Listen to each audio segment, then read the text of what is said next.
Okay, this is Paul, Inventor 3. I'm going to be doing some experiments here with some spherical shaped coils. Why? I don't know. This is an idea I've had in my head for many years that I just couldn't get out of my head. It's like a dream, you know, so I know there's something to be discovered with it. I'm going to make a hollow spherical coils here. As you can see, I wrapped them around some light bulbs. And actually what I really wanted was not just wound in one axis. What I really wanted is a spherical wound in all axes. I believe it would be like the core of a golf ball or the core of a baseball, or I believe even like a ball of yarn is wound. That's how I want to wind it, because you can't just keep winding around one axis and turning, because you'd wind up with all the wires overlapping at 2 points, and you don't want that. What I've always envisioned was a fluent windings, evenly dispersed windings, all directions going around. So I'm still going to have to think of a way to do that. If anybody has any information or links as to how a golf ball or baseball or ball of yarn is wound, let me know. Next time I think I'll do this over a ball of wax and melt it out. But for right now, we're starting with some light bulbs here. This one was some enamel coated wire here. It's not too bad, pretty easy to wind from here up, but the second half is not easy to wind. Looks pretty ugly there. I was actually going to go back the other direction again, and this took a few hours to do that. I said forget it.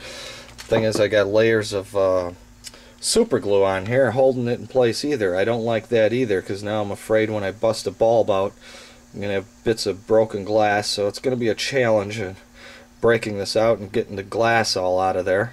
I left a hole in there on purpose. This end, when I'm done, I'm going to close this end up, try to make it as spherical shaped as possible and have an opening like that at each end. So that way I could insert things in there, I could see inside there, see what's going on. And what I want to do is put AC current through the coil first and experiment. I have some hollow aluminum balls here. Was it 3003 alloy? It's very pure aluminum. It just has the addition of manganese in there. I've also got some copper balls here. They're pretty small. I couldn't get any larger ones, but they're very pure copper. And then I also have, I'll try running some DC through it and put some steel balls in there, and anyhow see if any of these things we can get them to levitate inside and see what their reaction is. So next thing is I got to bust this out, and let's see what kind of results we get here. This will be interesting. Okay, so I'm back here. Yeah, it's a question. What's the best way to bust this out? One of my friends had the suggestion of putting it, maybe trying to put it into a pot of boiling hot water and then drop it into a bucket of ice water. But yeah, I don't know about that. I think it's easier said than done, especially with the mess of the glass and what container I'm going to use. I don't think my wife will be too happy with me doing experiments in her pots and pans and busting bulbs into them, and how I would strain the glass bits out of there afterwards. And so anyhow, here's a bucket. I got a piece of marble at the bottom and a little steel ball bearing down there. Whoops. Wow, what happened to my focus? And that's my dog's face. Okay, dog. Ange, you'll have to get away. Okay, so we're just going to try to drop this. Hopefully I can get it right onto that bearing and see what happens. Here we go. Let's see here.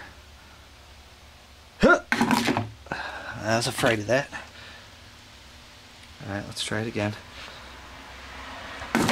Oh, come on. Oh, there goes some windings. Yeah, I don't know if this is gonna work. Alright, I'll be back. Okay, I got it out. But yeah, some of the windings came off here. Very disappointed about that. But it's not too bad.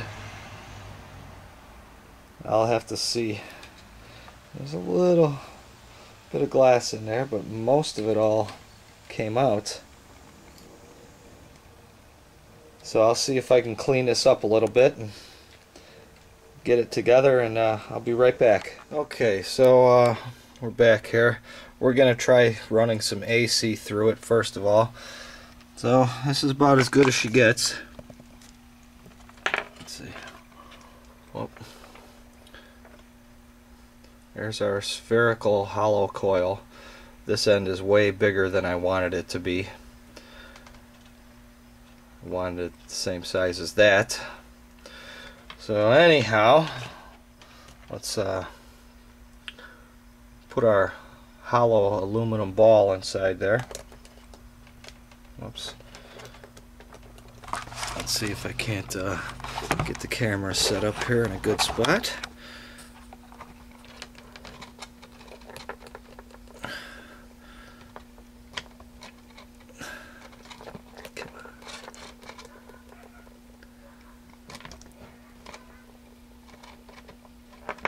Oops. Be patient. Okay, there we go. Okay, there's about, roughly estimated right now, there's only about 160 windings on there, so I really don't like this. We'll see if I don't blow a fuse here. I'm not going to be able to leave this plugged in long. But okay, here we go. 3, 2, 1. Huh.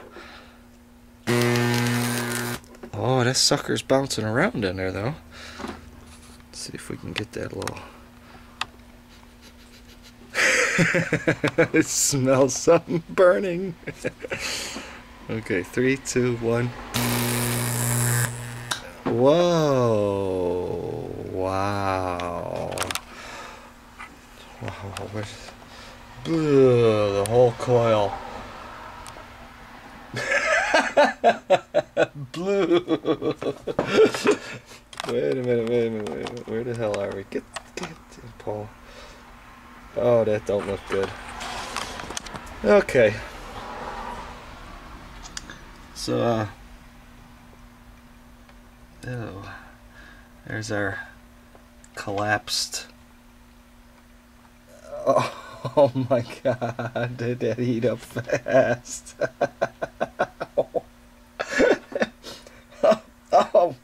Oh, super glue. Oh, and the rubber. Oh, my eyes are burning. Alright, well, that was a complete failure. Forget about rubber insulated. Stick to enamel coated. I'll have to go with a thicker wire. Like I said, wrap it around. A lot more windings, that's for sure. Alright, so that was a complete failure. Wow. That was a spherical shaped coil. Yeah, okay, well, that was real exciting there, Paul. Good waste of 10 minutes of everybody's lives. Shit. Alright, back to the drawing board. Need a better coil devised here. That's for sure. Alright.